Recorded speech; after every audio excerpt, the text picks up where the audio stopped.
नमस्कार। Super India news TV में आपका स्वागत है। मैं हूं राजेश आर्य। आइए देखते हैं आज का विशेष समाचार। परिवार को बचाने की चुनौती।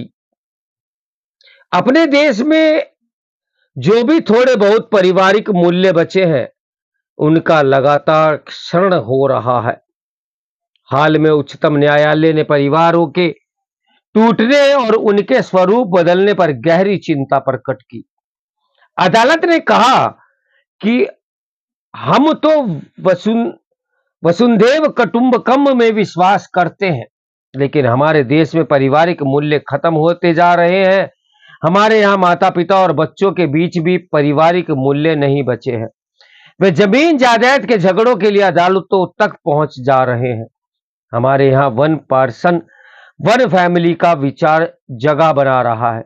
यदि बुजुर्गों की सुरक्षा के लिए जरूरी हो तो बच्चों को जमीन जायदाद से बेदखल किया जा सकता है, मगर जिस मामले की हम सुनवाई कर रहे हैं, वहां तो लड़का माता पिता की देख रेख करता है। अदालत ने ट्रिब्यूनल के उस फैसले को खारिज कर दिया जिसमें बेटे से घर खाली करने को कहा गया था। यह सच है कि कई बार माता पिता सचमुच बच्चों द्वारा सताए जाते हैं, लेकिन कई बार वे सिर्फ अपनी ही चलाना चाहते हैं और जरा भी झुकने को तैयार नहीं होते। अपने देश में जो भी थोड़े बहुत पारिवारिक मूल्य बचे हैं, उनका लगातार क्षरण हो रहा है। अपने यहाँ स्त्रियों को परिवार और आदर्श के नाम पर तरह तरह से परेशान भी किया गया है, सताया भी गया है। अब जब स्त्रियां लगातार शिक्षित हो रही हैं, आत्मनिर्भर बन रही हैं, तो उन्हें परिवार का वह स्वप्न या स्वरूप नहीं चाहिए जिसमें उन्हें हमेशा सेविका के रूप में ही देखा जाए।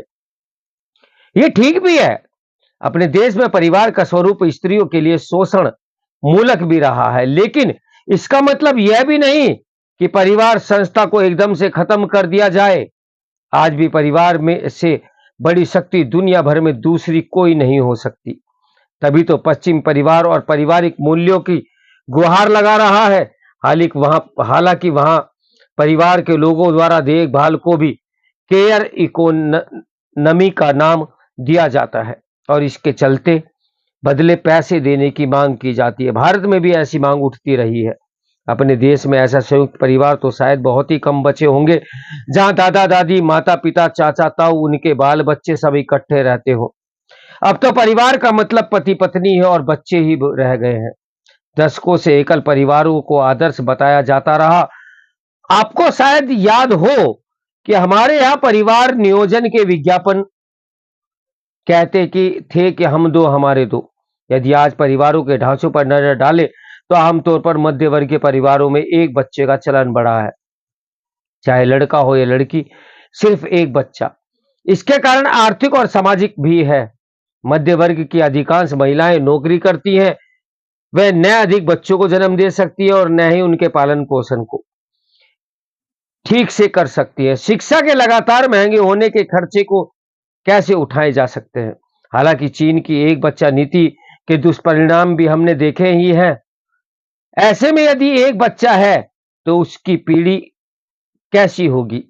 ऐसी होगी जिसके आसपास बहुत से रिश्ते नहीं होंगे। जैसे उनका एक बेटा है, उसकी कोई बहन नहीं होगी। इस लड़के की मान लो कोई बच्चा हुआ तो वह बुआ और उसके बच्चों के रिश्तों को भी नहीं जानेगा। जिसकी एक बेटी है, उसके कोई भाई नहीं होगा, भाभी और उसके बाल बच्चे नहीं होंगे। चचेरे, ममेरे, फुफेरे आदि भाई बहनों की तो गिनती ही कहाँ है। ये रिश्ते भी होते हैं, उन्हें ये पीढ़ी भूल चुकी होगी। अब तो तमाम बुजुर्ग यह कहते दिखते हैं कि हमने अपने बच्चे पाल दिए, अब बच्चे अपने बच्चे पालें। ये कहावतों में से बातें अब भी जिंदा है कि मूल से सूद ज्यादा प्यारा होता है। दादा दादी, नाना नानी अपने बच्चों को जिस तरह देखभाल करते हैं, वह कोई और नहीं कर सकता। कई बार अदालतों के फैसले भी इन धारणाओं को तोड़ते हैं। हाल में एक अदालत ने कहा कि बच्ची को की देखभाल दादा दादी की तरह नहीं कर सकती जैसी मां कर सकती है। मां और पिता के बीच बच्ची की कस्टडी का मामला चल रहा था। पिता का कहना है कि मां की अनुपस्थिति में उसकी मां बच्चों की अच्छी देखभाल कर सकती है, लेकिन अदालत ने इसे नहीं माना।